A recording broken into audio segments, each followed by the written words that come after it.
Next project. Ayan ang aking customized or personalized na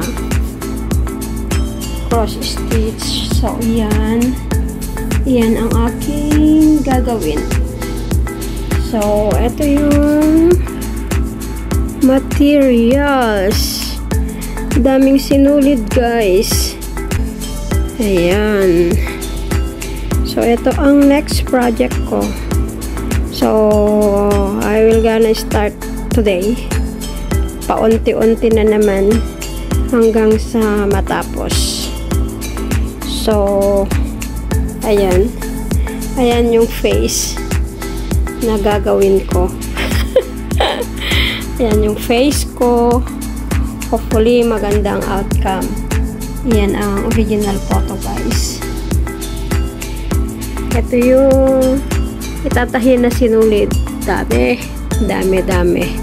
So, hataw-hataw na naman. Hataw-hataw self para matapos mo ito kaagad. Ngayon, umpisahan na natin, guys.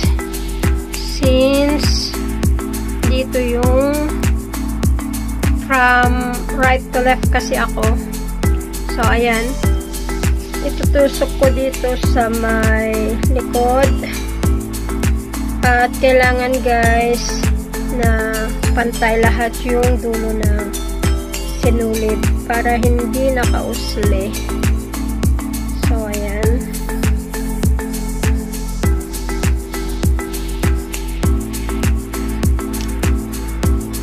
So, ganyan. Kailangan nakasentro talaga sa may butas. At kailangan sa paghila, guys, ay pantay yung sinulid.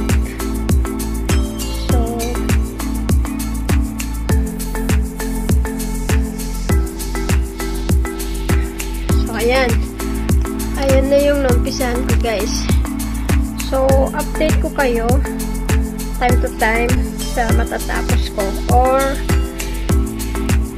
every month na lang kung ano yung matatapos ko every month. So, today is May 6. May 6 ko inumpisahan. So, hopefully, matapos ko ito ng ilang buwan ulit. So, thank you, guys. Update ko kayo later. So, heto, guys, ang natapos ko ng within 1 month na pananahe. Ayan, medyo nag-form na yung kamay. Ayan o.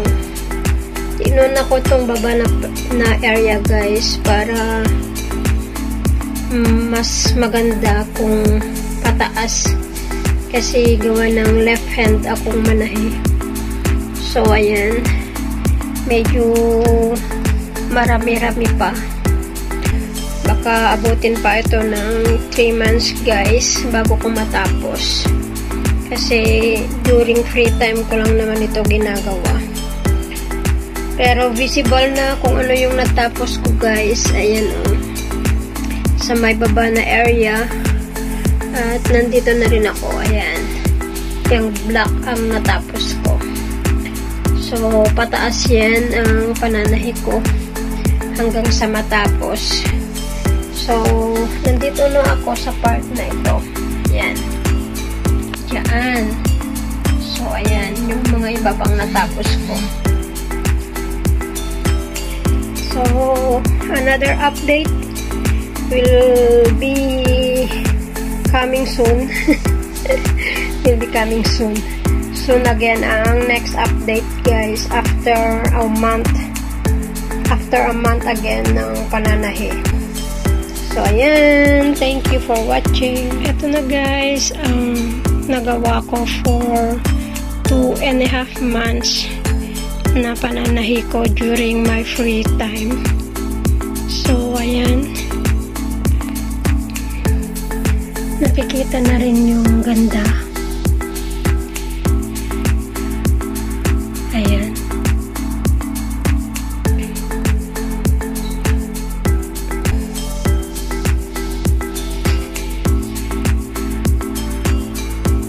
Natapos ko na yung ibabang part. Yung kamay, visible na. Nasa mukha na ako. So, ayan. Nakikita na rin yung formation ng mukha. Tapos yung sa taas, di ko pa tapos. Pero may mga natapos na rin ako dyan na konti. So, sana ay natapos ko ito in 2 months more. 2 months more. Di ko pa tapos yung sa may siko na parte. Ayan. Yung isang mata, medyo visible na.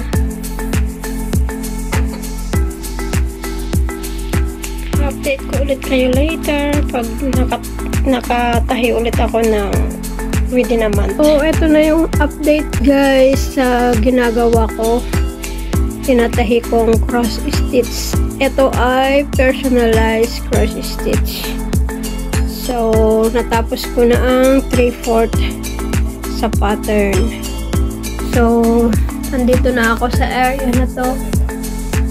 Sa taas ay ang ayan, black line na symbol, green, blue. At saka sa area na to, ang yellow at ang red color. Hinuhuli ko na yung mga visible guys, katulad nitong number 6.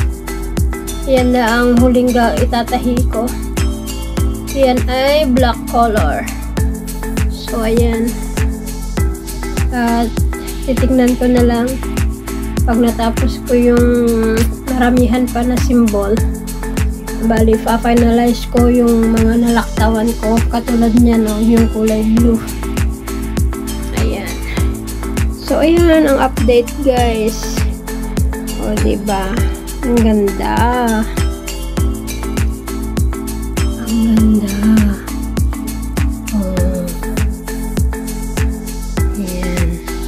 Ang aking personalized cross stitch. Ayan.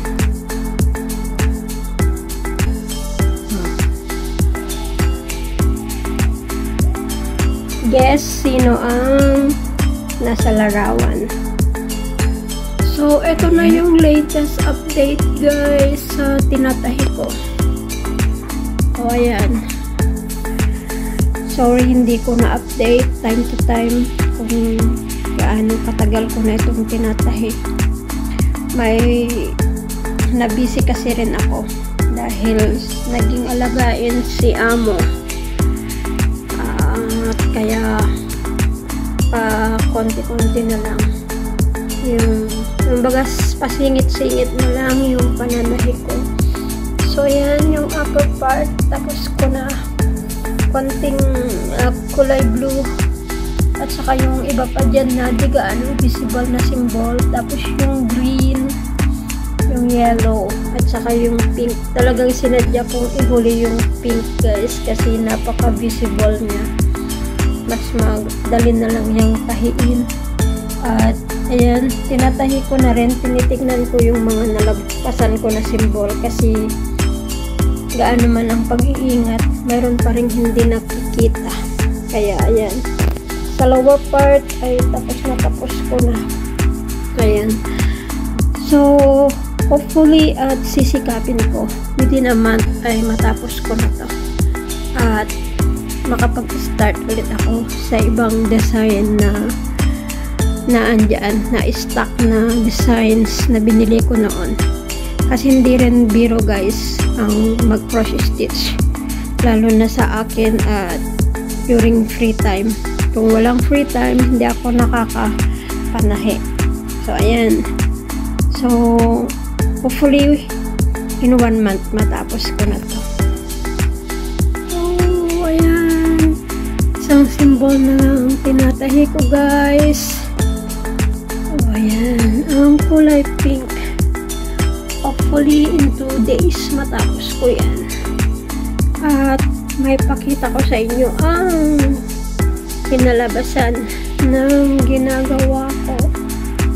Ayan. So, bali ito ay personalized cross stitch. Kasi, hulaan ninyo kung sino yan.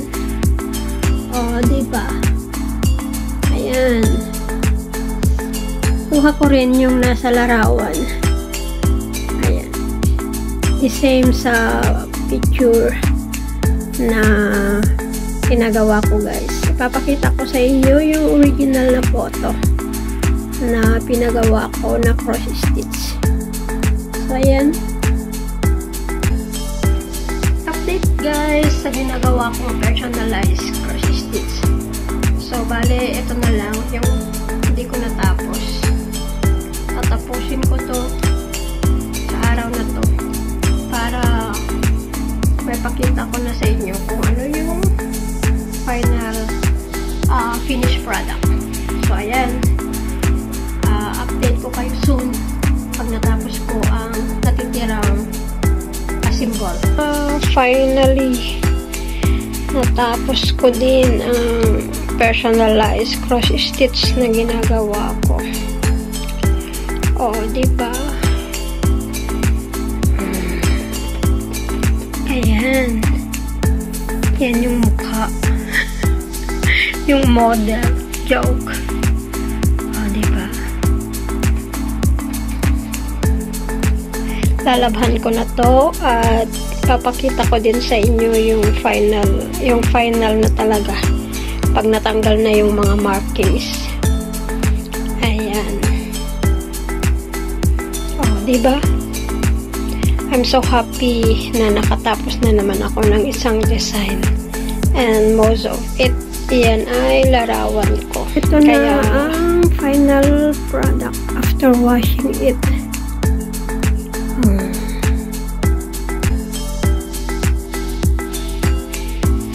Ang ganda niya. I'm so proud of myself. Nakatapos ulit ako ng isang napakagandang cross stitch. Ayan ang model. Ang pangit na model.